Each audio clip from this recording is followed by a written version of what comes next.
ഈ ദേഷ്യം? എത്ര നേരമായി ഞാൻ വിളിക്കുന്നറിയോ? ഋഷി ഫോൺ എടുക്കുന്നില്ല. ഉറങ്ങിക്കാണും. ഋഷി ഇവിടെ നമ്മളോടൊപ്പം താമസിക്കുമെന്നാ ഞാൻ കരുതിയത്. എന്നിട്ട് വേറെ എവിടെയോ.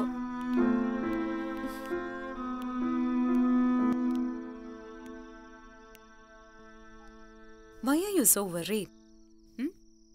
ഋഷിയുടെ കാര്യത്തിൽ എന്തോ ടെൻഷൻ ഉള്ളതുപോലെ. Nothing. Hey, come on. അത് അലീനയും സാന്ദ്രയൊക്കെ വെറുതെ എന്നെ പ്രവോക്ക് ചെയ്യാ. അവളില്ലേ കബനി, ഋഷിക്ക് അവളോട് എന്തോ ഒരു അട്രാക്ഷൻ ഉണ്ടെന്ന് പറഞ്ഞ്. അത് സാധാരണ കൂട്ടുകാരികളുടെ ജോലിയാ. പരിഹസിക്കുക, എരിവ് കയറ്റുക, അതങ്ങനെയാ. ബട്ട് മമ്മി, എനിക്കും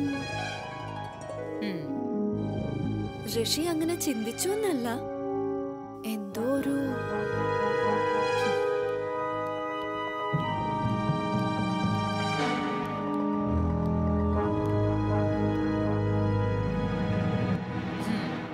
എന്നാലേ സന്തോഷമുള്ളൊരു കാര്യം മമ്മി പറയട്ടെ.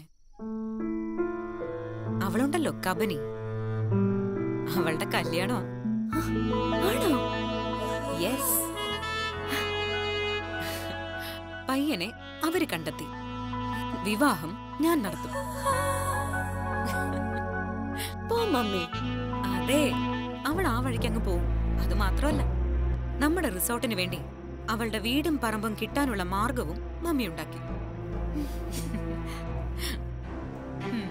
നിനക്കൊരു ശത്രു ഉണ്ടായ അവളെ വേരോടെ പിഴുതെറിഞ്ഞില്ലെങ്കിൽ മമ്മിക്ക് സമാധാനം കിട്ടുമോ? My sweet mommy. വേറെ എന്തൊക്കെ ചെയ്തിട്ടുണ്ട് താൻ? കൊള്ളാടോ, ഒരു മാസം താനോടെ നിന്നാൽ ഈ നാട് മൊത്തം മുടിക്കുമല്ലോ. നിങ്ങളും നിങ്ങളുടെ മാനേജർമാരും ശ്രമിച്ചിട്ടും ആ സ്ഥലം കിട്ടിയില്ലല്ലോ. ഞാനൊരു ബുദ്ധി കാണിച്ചു. അതിനെ അപ്രിഷിയേറ്റ് ചെയ്യല്ലേ വേണ്ടത്?